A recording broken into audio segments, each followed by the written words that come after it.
Hello everyone, my self जाम और आप सभी का मेरे इस प्लेटफॉर्म पे स्वागत है। साथियों, आज हम लोग बात करने वाले हैं पोटैटो कल्टीवेशन क्रॉप के बारे में, यानी कि आलू की खेती के बारे में। जैसा कि आप सभी को पता होगा कि हम लोगों के घरों में बिना आलू की कोई भी सब्जी बन नहीं पाती, यानी कि सबसे ज़्यादा जो सब्जियों में यूज किया जा रहा है आपका आलू का ही किया जाता है।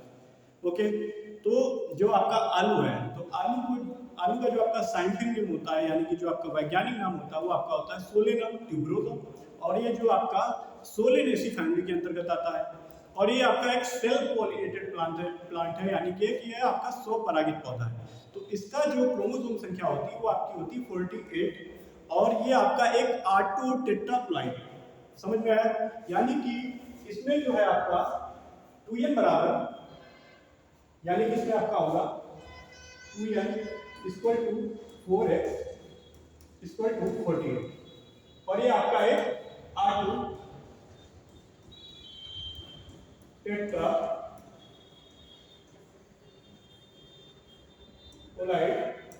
ओके। नेक्स्ट बात करेंगे इसके उत्पत्ति स्थान की, यानी कि इसके ओरिजिन प्लेस की। तो इसका जो आपका ओरिजिन प्लेस है south America, Peru. Okay, next बात करेंगे इसके जो अदर नेम इसको जानते हैं, जैसे कि आलू को हम लोग बोल देते हैं किंग ऑफ वेजिटेबल, यानी कि सब्जियों का राजा। सब्जियों का राजा किसे कहा जा रहा है? आलू को। और साथ ही साथ इसको बोलते हैं पुअर मैन फ्रेंड्स, यानी कि गरीबों का साथी, या फिर इसको बोल देते हैं poor man vegetable. Okay, next बात करेंगे आपका लार्जेस्ट प्रोड्यूसर, यानी कि पहले अब हम लोग बात करेंगे वर्ल्ड में, यानी कि वर्ल्ड में सबसे ज्यादा आलू का उत्पादन कौन कर रहा है? तो वर्ल्ड में जो सबसे ज्यादा आपका आलू का उत्पादन करता है वो करता है आपका चाइना। नेक्स्ट नंबर पे आ जाता है अपना इंडिया। बट लेकिन वर्ल्ड में सबसे ज्यादा आपका आलू का एरिया में, यानी कि क्षेत्र में सबसे ज्यादा कौन है? तो क्षेत्र में सबसे ज्यादा आपका आ जाता है इंडिया। नेक्स्ट बात करेंगे कि इंडिया में एरिया में भी और आपका प्रोडक्शन में भी। इंडिया में जो आपका है एरिया और प्रोडक्शन दोनों में अपना उत्तर प्रदेश पहले नंबर पे है। ओके, जैसा कि देख रहे होंगे आपका लार्जेस्ट प्रोड्यूसर, यानी कि उत्पादन, यानी कि सबसे ज्यादा उत्पादक कौन, यानी कि जहां पे सबसे ज्यादा आलू उत्पादन हो रही है, तो वो आपका हो रहा है चाइना में। और नेक्स्ट नंबर पे आ जाता है इंडिया। बट एरिया में सबसे ज्यादा वर्ल्ड में इंडिया है। नेक्स्ट एरिया में दोनों में, यानी कि एरिया और आपका प्रोड्यूसर में दोनों में अपना यूपी, यानी कि उत्तर प्रदेश है। नेक्स्ट हम लोग बात करेंगे इसकी कुछ आलू के इंपॉर्टेंट फैक्ट्स के बारे में, यानी कि आलू जो था उसको इंट्रोड्यूस किया गया था, यानी कि लाया गया था किसके द्वारा?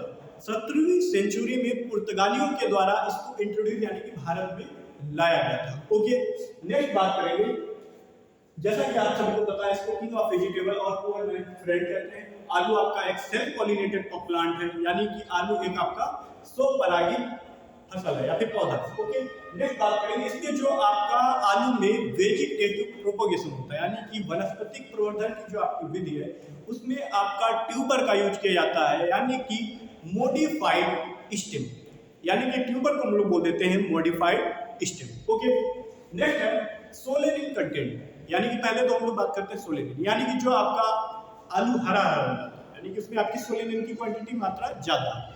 अब सोलेनिन होता है ऐसा जब आपका आलू आपका थर्मोसेंसिटिव प्लांट है, यानी कि टेम्परेचर के प्रति थोड़ा वो संवेदनशील है, यानी कि आपका जो आलू है ठंडे रीजन, यानी कि टेम्परेट रीजन में उगाने वाली फसल है, यानी कि उसको ठंडा चाहिए।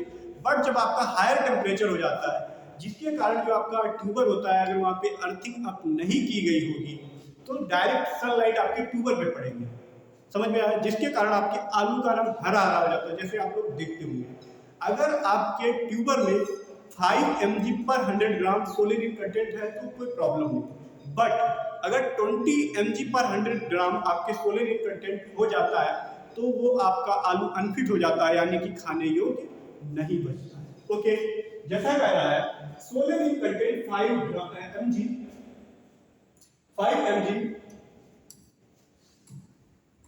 पर 100 ग्राम इन पोटैटो, मतलब तो तुम कोई प्रॉब्लम नहीं।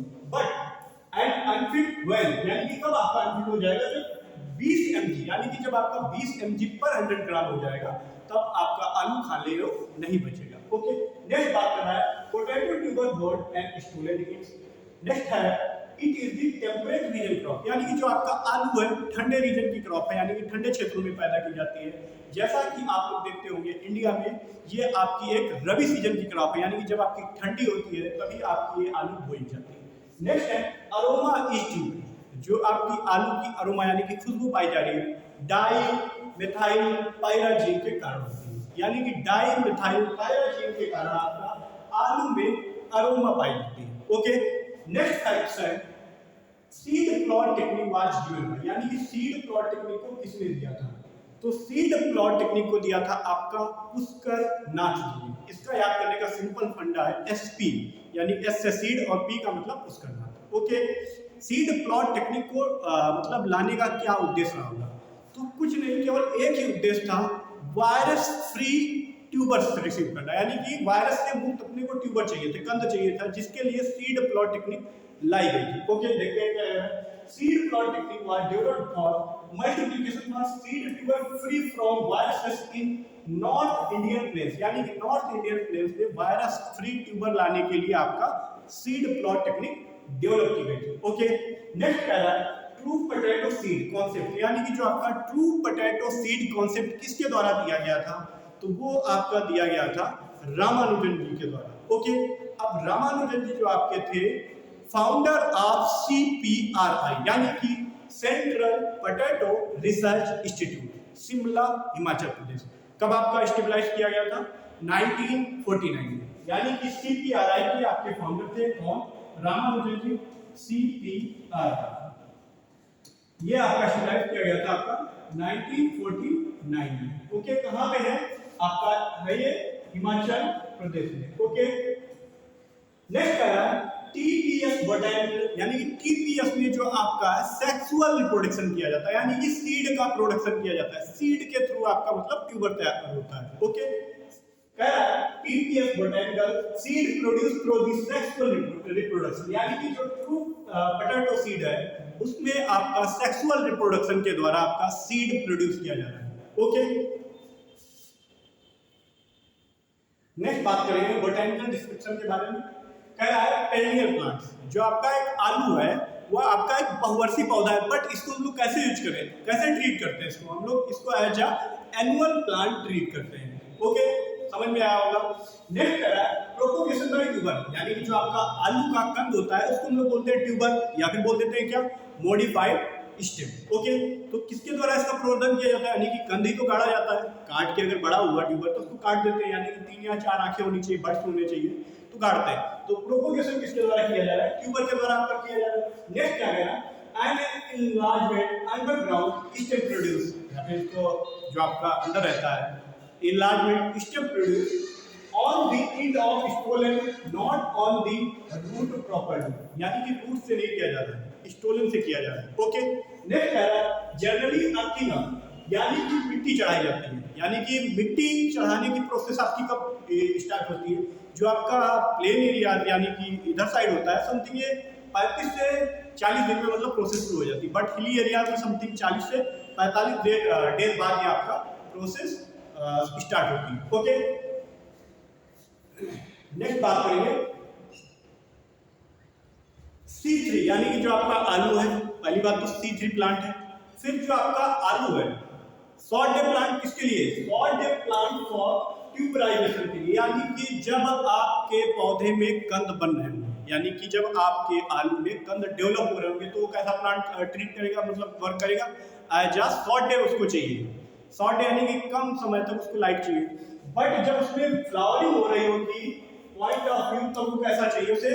तब वो एक आपका लॉन्ग डे प्लांट है, यानी कि जब आपके आलू में फ्लावरिंग हो रही होगी तब वो आपका एक लॉन्ग डे प्लांट है, बट जब उसमें आलू यानी कि छोटे छोटे कंद बन रहे होंगे तब आलू आपका एक शॉर्ट डे प्लांट है। ओके, अब पूछ लिया जाता है कभी कभी ट्यूबराइजेशन के लिए कितना टेम्परेचर बेस्ट रहता है, तो वो आपका बेस्ट रहता है 70 से लेकर के आपका 90 डिग्री सेंटीग्रेड। ओके, नेक्स्ट कह रहा है fruit type of the potato, जो आपका फ्रूट टाइप यानी फल का प्रकार होता है आलू का, वो आपका होता है कहलाता है बेरी, यानी कि fruit type of is berry potato required temperature, यानी कि जो मैंने आपको बताया था ग्रोथ के लिए, ट्यूबर ग्रोथ के लिए कितना टेम्परेचर रिक्वायर्ड होता है, तो 70 से लेकर के 90 डिग्री सेंटीग्रेड तक इसको टेम्परेचर की रिक्वायरमेंट होती है। ओके, नेक्स्ट बात करेंगे सॉइल एंड पीएच के बारे में। आलू को कैसी सॉइल चाहिए, जैसे कि आपका आलू हो गया, मूंगफली हो गया, ये कैसे होती है अंडरग्राउंड यानी कि जमीन के अंदर, मतलब जो अपना इकोनॉमिक पार्ट है वो जमीन के अंदर ही अपने को मिलता है खाने के लिए। तो अगर आपको क्ले सॉइल ले लेंगे तो क्या अच्छी रहेगी, बेस्ट रहेगी, क्योंकि क्ले में क्या होता है मोनोमोरिनोनाइट होता है, फूलने और सिकुड़ने का मतलब गुण होता है, यानी कि जब उसमें पानी जाएगा तो जल्दी फूल जाएगी यानी कि ढीली हो जाएगी। बट जो सूख जाती है तो कंपैक्ट यानी कि जटिल हो जाती है, मतलब काफी कंपैक्ट हो जाती है। तो क्या उसमें आलू बैठेगा, क्या नंबर ऑफ पोटैटो बढ़ेंगे, नहीं। क्या आलू का आपके साइज बढ़ पाएगा, कतई नहीं बढ़ पाएगा। ऐसी कंडीशन यानी कि जैसे मूंगफली हो गया, आलू हो गया, इनके लिए जो आपकी सॉइल रिक्वायरमेंट होती है वो सैंडी यानी सैंडी लोम यानी कि सैंड का परसेंटेज ज़्यादा सैंडी लोम सॉइल की रिक्वायरमेंट होती है। और अच्छी ड्रेनेज यानी कि ऐसी सॉइल होनी चाहिए जिसमें ड्रेनेज सिस्टम आपका अच्छा हो, यानी कि जिसमें आपका जल निकास सिस्टम आपका अच्छा हो, ऐसी सॉइल की रिक्वायरमेंट होती है। और इसके लिए पीएच जो रिक्वायरमेंट होता है वो आपका रिक्वायरमेंट होता है 5.5 से लेकर के 7.5। ओके, तो कह रहा है well drainage sandy loam soil यानी कि कैसी होनी चाहिए, अच्छे जल निकास वाली सैंडी लोम यानी कि बलुई दोमट मृदा होनी चाहिए। ओके, नेक्स्ट मीडियम लोम भी चल जाएगी, most suitable for potato cultivation. Okay, next कह रहा है soil structure and texture has a marked effect on the quality of tuber, यानी कि कैसी सॉइल हो, सॉइल की मतलब सॉइल जैसी होगी, मतलब सॉइल अगर आपकी अच्छी यानी सैंडी लोम वगैरह होगी तो आपके जो आलू यानी कि ट्यूबर की क्वालिटी आपकी अच्छी होगी। ओके, बट इसके लिए आपकी अल्कलाइन सॉइल और क्ले सॉइल अनफिट होती है, यानी कि कभी भी आप लोग आलू को अल्कलाइन या फिर क्ले सॉइल में कभी भी मत ग्रो करिए। ओके, नेक्स्ट है they are well suited for acidic soil, यानी कि हम लोग आलू को एसिडिक सॉइल में तो बो सकते हैं, यानी कि पीएच समथिंग 5.5 से लेकर के 7.5 तक बो सकते हैं। ओके, नेक्स्ट है acidic condition trend limited scrape D. Okay, अब बात करेंगे सॉइल क्लाइमेट एंड टेम्परेचर के बारे में। Potato crop favour alluvial sandy loam या फिर सिल्टी लोम सॉइल, यानी सॉइल के बारे में तो मैंने बता दिया। उसके लिए बलुई दोमट सबसे बेस्ट सॉइल है, यानी कि आपकी बलुई जिसमें बालू की सैंड की यानी कि मात्रा ज्यादा, ऐसी सॉइल में आपको कभी आलू को ग्रो करिए। ओके, नेक्स्ट बात करेंगे about 20 degree centigrade temperature good for tuber formation. एक बात हमेशा एक साइड में नोट कर लेना, अगर डे का टेम्परेचर आपके दिन का टेम्परेचर जब आपका ट्यूबर की ग्रोथ हो रही है, जब आपके ट्यूबर की ग्रोथ हो रही होगी और डे का टेम्परेचर 30 डिग्री सेंटीग्रेड से अधिक हो गया तो आपका ट्यूबर अच्छा नहीं बनेगा, यानी कि ट्यूबर ज्यादा बनेंगे नहीं। जब आपका नाइट का टेम्परेचर, उसी नाइट में टेम्परेचर 18 से अधिक हो गया तब भी आपके ट्यूबर की क्वालिटी अच्छी नहीं बनेगी, यानी कि दिन का टेम्परेचर 30 से कम होना चाहिए और आपका रात का जो टेम्परेचर होना चाहिए वो 18 से कम होना चाहिए, तभी आपके ट्यूबर की ग्रोथ और ट्यूबर आपको अच्छी क्वालिटी के मिल पाएंगे। ओके, ये बात हमेशा समझिए। ओके, नेक्स्ट बात करेंगे tuberisation is badly affected about 30 degree centigrade temperature. मैंने आपको बता दिया कि दिन का अगर टेम्परेचर 30 डिग्री से अधिक चल गया, ठंडियों में हम लोग बोलते हैं ना, अगर अधिक चल गया तो किस पे इफेक्ट पड़ेगा, बैडली अफेक्टेड यानी कि ट्यूबराइजेशन, यानी कि जो आपकी ट्यूबराइजेशन जिसमें ट्यूबर बनने होंगे वो अच्छे से नहीं बनेगा और जो बनेंगे उनकी क्वालिटी खराब होगी। ओके, नेक्स्ट बात करेंगे प्लांटिंग टाइम। प्लांटिंग टाइम देखिए इसमें प्लेन, बट जो आपका हिली होता है, हिली एरिया में आपका हिली एरिया में क्या होता है, उसमें आपका लास्ट यानी कि 3rd वीक ऑफ फरवरी, क्या होगा आपका 3rd वीक ऑफ फरवरी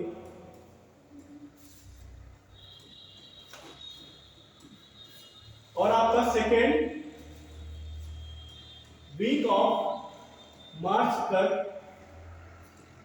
आप लोग ग्रो कर सकते हैं। ओके, नेक्स्ट बात कर रहे हैं इन प्लेन एरिया, यानी कि प्लेन एरिया में हम लोग कैसी वैरायटी ले लेते हैं, कभी जल्दी होने वाली यानी कि अर्ली वैरायटी, फिर मेन क्रॉप और आपकी लेट क्रॉप। ओके, तो जो आपका अर्ली क्रॉप यानी कि जो जल्दी बोई जाती है वो आपकी 80 से 90 दिन, यानी कि जो इनका ड्यूरेशन पीरियड होगा, यानी कि इनके क्रॉप ड्यूरेशन जो आपका पीरियड होगा वो समथिंग होता है आपका 80 से लेकर के 90 दिन का।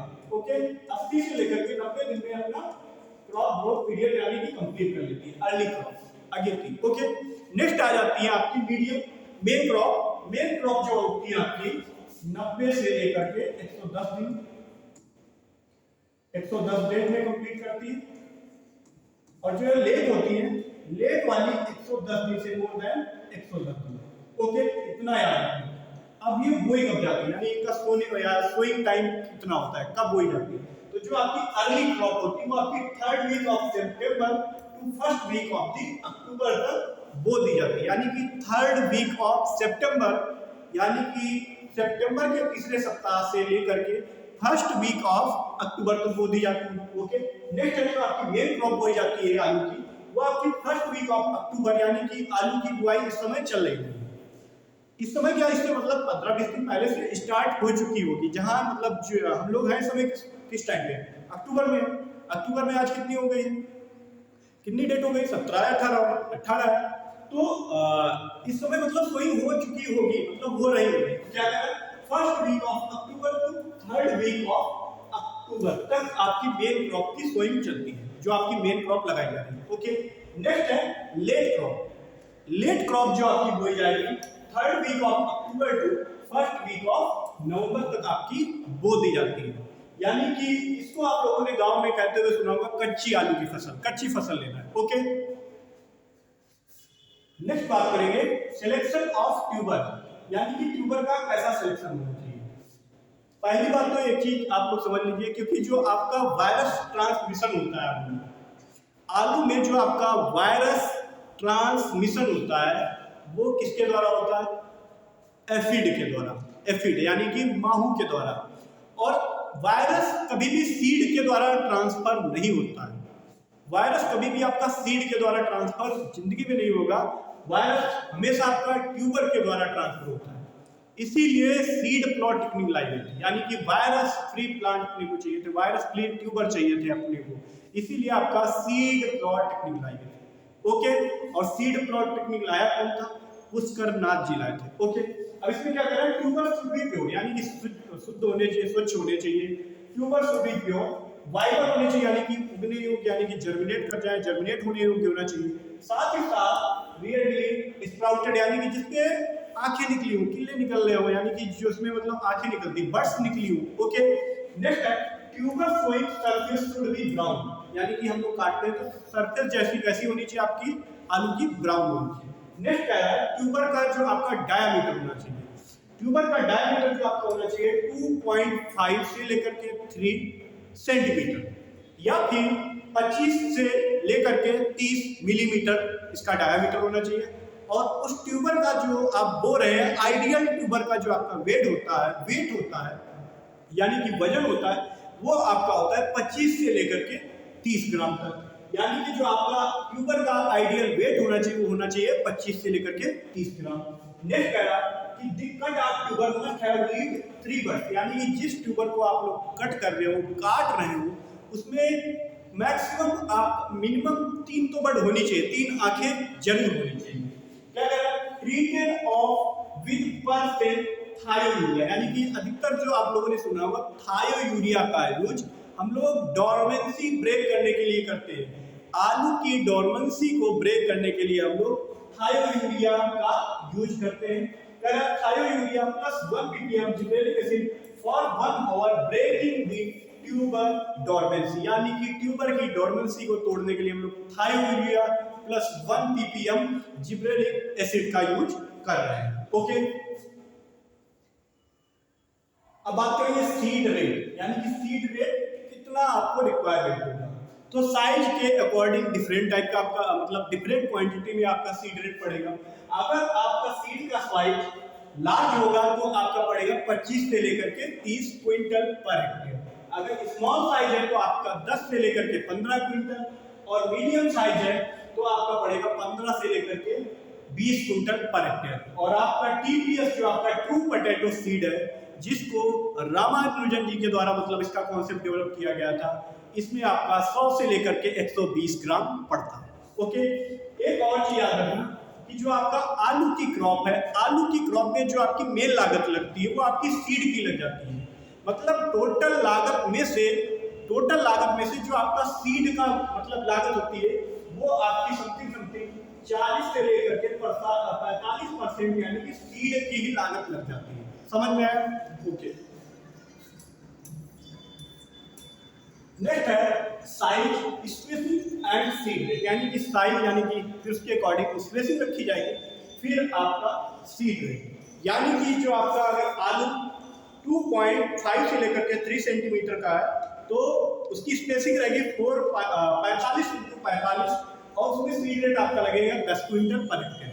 नेक्स्ट है 2.5 से लेकर के 4 सेंटीमीटर अगर आलू का साइज होगा, उसका डायमीटर होगा, तो उसको हम लोग स्पेसिंग करेंगे 60 × 25 और उसमें आपका सीड रेट लगेगा 20 क्विंटल पर हेक्टेयर। नेक्स्ट है अगर आपका डायमीटर आलू का बड़ा होगा 4 से लेकर के 5 सेंटीमीटर, तो उसको हम लोग ग्रो करेंगे 50 × 20 जो आपका स्पेसिंग प्लांट रहेगी और उसमें आपका लगेगा समथिंग 20 क्विंटल पर हेक्टेयर। अब इसमें हम आलू बोते कैसे हैं, मेथड आपको है, एक तो हम लोग रिच और फरो यानी कि फूड मेथड से बोल रहे हैं, यानी पहले तो लिखा हुआ जो आजकल मतलब हम लोग क्या बोलते हैं, किसान लोग बोलते हैं, उसको क्या बोलते हैं, रिच और फरो। फरो का मतलब होता है कूड़ यानी कि जिसमें पानी बहता है, और रिच यानी कि जो ऊपर ऊपर होती है बाटी, जिसमें मतलब आलू गाड़ी जाती है और मिट्टी चढ़ा दी जाती है, तो जिसके अंदर आलू है उसको हम लोग बोल देते हैं रिच, और नीचे जो गहरे यानी कि जिससे इरिगेशन यानी कि सिंचाई के लिए पानी जाता है उसको बोल देते हैं फरो, यानी कि कूड़ मेथड से हम लोग जो आलू बोते हैं उसको रिच एंड फरो मेथड कहते हैं। एक होती है आपकी मेथड है flat bed method. Okay, next बात करेंगे ट्रू पोटैटो सीड के बारे में। अच्छा, ट्रू पोटैटो सीड को मतलब रामानुजन जी ने क्यों मतलब इसको कॉन्सेप्ट को डेवलप किया? इसको डेवलप करने का मेन रीजन तो पहले तो आपका जो सीड मतलब वायरस वगैरह होता है, कभी सीड के थ्रू आपका ट्रांसमिशन नहीं होता, फर्स्ट ऑफ ऑल ये चीज। फिर इसको हैंडलिंग करने में थोड़ा इजीली होता है, हैंडलिंग करने में इजीली होता है, समझ में आया? यानी कि मतलब एक जगह से दूसरी जगह ले जाने में मतलब ज़्यादा ट्रांसपोर्टेशन में प्रॉब्लम नहीं, यानी कि 150-200 ग्राम मतलब पर हेक्टेयर के अकॉर्डिंग लगता है, तो कहीं भी हम लोग इसको पॉकेट में भी डाल के ले जा सकते हैं, जो ट्रू पोटैटो सीड होगा। फिर क्या होगा कि आपका जैसे कि हेल्दी सीड, यानी कि इसमें आपको हेल्दी सीड की मतलब गारंटी होती है, यानी कि इसमें आपको हेल्दी सीड मिलने की उम्मीद होती है। Okay, sexual reproduction in potato and given by the Ramanujan, जो आपका ट्रू पोटैटो सीड है इसमें आपका सेक्सुअल रिप्रोडक्शन होता है। ओके, वैसे तो अपने यहाँ क्या वेजिटेटिव प्रोपगेशन से हम लोग ट्यूबर वगैरह बोल लेते हैं, ट्यूबर वगैरह बोलते हैं। नेक्स्ट है in this TPS sown in nursery for raising seedling which are later transplanted in, यानी कि इसमें क्या होगा, ट्रू पोटैटो सीड में क्या किया जाएगा, पहले हम लोग आलू की नर्सरी राइजिंग कर रहे हैं, यानी कि नर्सरी को उगा रहे हैं, हम लोग पहले आलू की नर्सरी को उगा रहे हैं, उसके बाद आलू की नर्सरी उग जा रही है, उसके बाद हम लोग इसको ट्रांसप्लांट कर रहे हैं। ओके, यानी कि मेन फील्ड में हम लोग ट्रांसप्लांट कर रहे हैं। नेक्स्ट क्या है, disease free potato seed can be produced and prevent for disease to new area can be checked. Okay, next है TPS cost of cultivation can be reduced, यानी कि TPS का सीड सस्ता पड़ेगा किसके, जो आपका वेजिटेटिव यानी कि ट्यूबर का यूज कर रहे हैं, तो TPS cost of cultivation, TPS का यूज करके यानी कि ट्रू पोटैटो सीड का यूज करके हम लोग कॉस्ट ऑफ कल्टीवेशन को रिड्यूस कर सकते हैं, यानी कि जो आपकी लागत लग रही है उसको हम लोग कम कर सकते हैं। जैसा कि मैंने आप लोगों को बताया, जो आपकी आलू के कल्टीवेशन में सबसे ज्यादा लागत लगती है वो लग जाती है सीड की, यानी कि हम लोग ट्यूबर को शो करते हैं, तो जो टोटल लागत में से 40 से 45% आपकी टोटल लागत सीड की लग जाती है, इसीलिए ट्रू पोटैटो सीड में आपका कॉस्ट ऑफ कल्टीवेशन कम लगता है। नेक्स्ट है compare to traditional method of the planting of tuber, यानी कि जो आपकी ट्रेडिशनल परंपरागत मेथड चली आ रही है उससे कम ही लगेगा। नेक्स्ट है 100 ग्राम सीड नर्सरी, जो आपकी मतलब 1 हेक्टेयर के लिए 100 से लेकर के 120 ग्राम नर्सरी मतलब सीड रेट रिक्वायर होगा, और 75 मीटर स्क्वायर उसके लिए नर्सरी एरिया जरूरत पड़ता है। ओके, नेक्स्ट बात करेंगे seed plot technique. Seed plot technique आप लोगों को पता है पुष्करनाथ जी ने दिया था, और मेन जो इसका उद्देश्य था अपना मतलब सीड प्लॉट टेक्निक का वायरस फ्री ट्यूबर्स ऑब्टेन करना, यानी कि वायरस फ्री ट्यूबर अपने को प्राप्त करने थे, इसीलिए मतलब सीड प्लॉट टेक्निक का यूज किया गया था। It is the technique for multiplication of disease free from the seed virus से, मतलब किससे, वायरस से, in the north plain of the country by growing of healthy seed. Okay, in October and remove upper haulm, haulm का मतलब होता है ये हो जाता है आपका प्लांट्स, यानी कि प्लांट्स के ऊपरी वाले यानी कि जो सॉइल के अंदर है ऊपरी वाले भाग को बोल देते हैं हल्स, और जबकि नीचे वाले भाग को बोल देते हैं मॉडिफाइड स्टेम। ओके, इतना याद रखना आप लोग। नेक्स्ट है इसकी वैरायटी, यानी कि जो अर्ली वैरायटी है, अर्ली वैरायटी कुफरी चंद्रमुखी, कुफरी अशोका, कुफरी पुकराज, कुफरी अलंकार और आपकी कुफरी सूर्य। नेक्स्ट है मिड सीजन वैरायटी, कुफरी चमत्कार, कुफरी सीपमान, कुफरी ज्योति, कुफरी जवाहर, कुफरी लालिमा, कुफरी गिरिराज। नेक्स्ट है लेट वैरायटी, कुफरी देवा, कुफरी बादशाह, कुफरी सिंदूरी। ये जो आपकी कुफरी सिंदूरी है ये बहुत बार पूछी जा चुकी है, मतलब किसी ना किसी एग्जाम में लेट वैरायटी यानी कि पूछ लेता है कि कुफरी सिंदूरी लेट है कि अर्ली है कि मिड है। तो जो आपकी कुफरी सिंदूरी है वो आपकी लेट वैरायटी है। फिर उसके बाद आ जाता है कुफरी स्वर्ण, जबकि प्रोसेसिंग के लिए यानी कि चिप्स वगैरह बनाने के लिए जो अंकल चिप्स वगैरह बिकती है उनके लिए आपका कुफरी चिप्सोना 1 2 3 कुफरी फ्राई सोना, ये आपकी वैरायटी यूज की जाती है। ओके, नेक्स्ट बात करेंगे वाटर मैनेजमेंट, जो आपकी फर्स्ट इरिगेशन मतलब एसेंशियल होगी, यानी कि जब हम लोग वाटर यानी कि पहली बार देखते होंगे आप लोगों के जब पिताजी खेत में आलू बोते होंगे तो समथिंग पापा इरिगेशन करते होंगे 30 से 35 दिन बाद, यानी कि आलू वगैरह बो दिए उसके बाद इरिगेशन के बाद क्या करते होंगे, अर्थिंग मिट्टी चढ़ाते हैं कि नहीं चढ़ाते। तो आपके लोगों के पिताजी समथिंग इरिगेशन जो लगाते होंगे लगभग 30 से 35 दिन बाद प्लांटिंग के बाद, यानी कि जो आपके आलू बोएंगे उसके बाद कम से कम पापा 1 महीने बाद पानी लगाते हैं। फिर पानी जब सूख जाता है उसके बाद क्या कौन सी प्रोसेस की जा रही है आपकी, अर्थिंग अप यानी कि मिट्टी चढ़ाते हैं। ओके, मोस्ट क्रिटिकल यानी कि 25% ट्यूबर फॉर्मेशन स्टेज, यानी कि सबसे क्रिटिकल स्टेज आपकी पोटैटो की कौन सी होगी, जब आपकी 25% ट्यूबर मतलब ट्यूबर फॉर्मेशन यानी कि जब आपका ट्यूबर बन रहा होगा तब जरूरत पड़ेगी। ओके, नेक्स्ट है फरो मेथड से जो की जाती है आप सभी को पता होगा, यानी कि कूड मेथड से इरिगेशन कहा जाता है, बस इस लाइन में वही बताना है। नेक्स्ट आ जाता है मैन्योर एंड फर्टिलाइजर, यानी कि नाइट्रोजन फास्फोरस और पोटास, यानी कि सबसे बेस्ट तो आलू के लिए पोटास यानी कि पोटेशियम की बहुत रिक्वायरमेंट होती है। 180 से 200 केजी पर हेक्टेयर नाइट्रोजन की रिक्वायरमेंट रहेगी आपकी, फास्फोरस की जो आपकी रिक्वायरमेंट रहेगी 100 से लेकर के 120 केजी पर हेक्टेयर, जबकि पोटास की 100 से लेकर के 150 केजी पर हेक्टेयर के अनुसार रिक्वायरमेंट रहेगी। ओके, बात करते हैं अब हम लोग अर्थिंग अप, यानी कि मिट्टी चढ़ाना। मिट्टी चढ़ाना यानी कि मिट्टी चढ़ाते हैं, जैसे इस पिक्चर में देख रहे होगे कि ये लोग मिट्टी चढ़ा रहे हैं, यानी कि पहली इरिगेशन 30 से 35 दिन बाद कर देते हैं और उसके ही कुछ दिन बाद प्लेन्स में करते कि नहीं, पानी लगाने के कुछ दिन बाद ही हमारे पिताजी या फिर जो भी लोग भाई लोग किसानी करते होंगे उनको पता होगा कि खेतों में मिट्टी चढ़ाई जाती है। तो कह रहा है earthing up in potato is done when plant height get 15 से 20 सेंटीमीटर, यानी कि अर्थिंग अप आपकी प्रोसेस कब की जाएगी, जब आपकी प्लांट की हाइट 15 से 20 सेंटीमीटर का आपका हो जाएगा। Okay, second earthing up done 2 week after first planting, मतलब फर्स्ट प्लांटिंग मतलब 2 वीक आफ्टर फर्स्ट प्लांटिंग।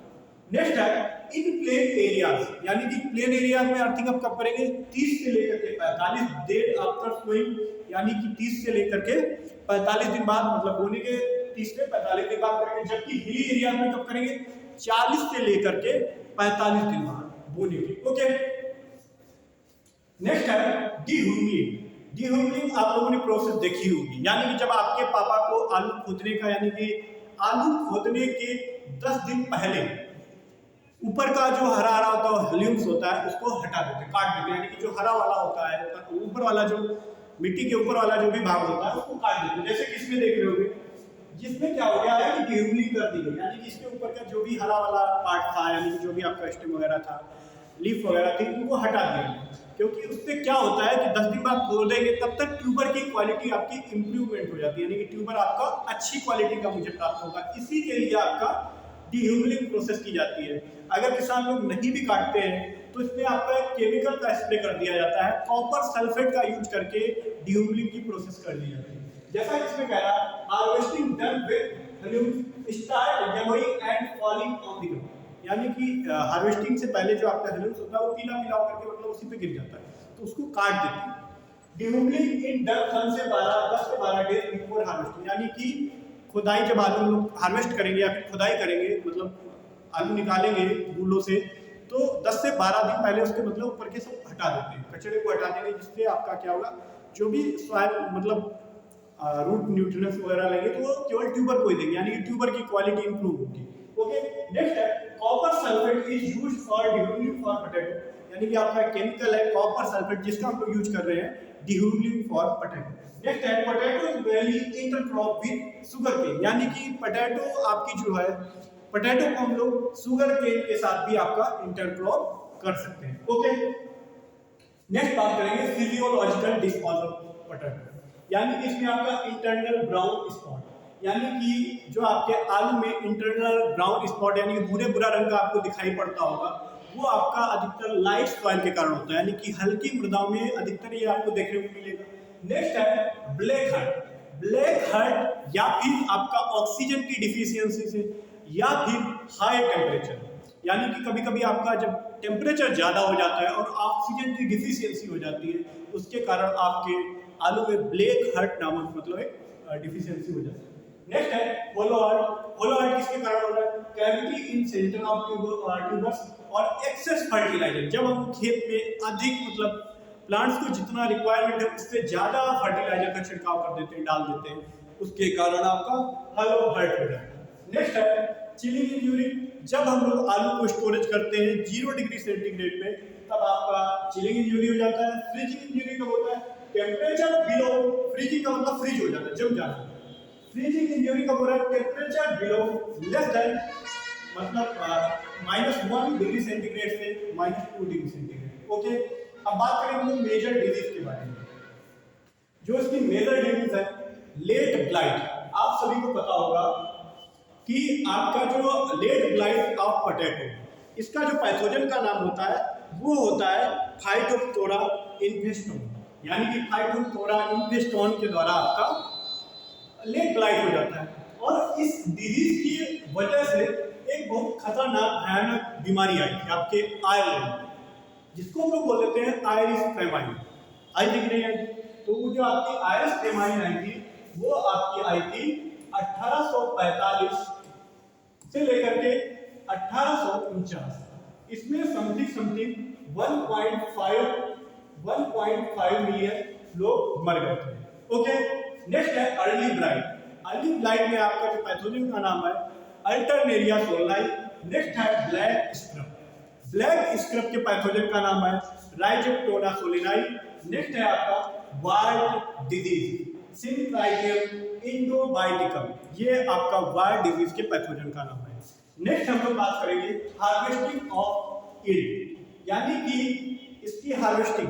तो अंडर गुड क्रॉप मैनेजमेंट 350 से 400 क्विंटल फ्रॉम 1 हेक्टेयर, यानी कि आपको 1 हेक्टेयर खेत से 350 से 450 क्विंटल पर हेक्टेयर के अकॉर्डिंग आपको मतलब प्रोडक्शन मिलेगा। नेक्स्ट बात करेंगे, इसमें आपका इंसेक्ट रहेगा।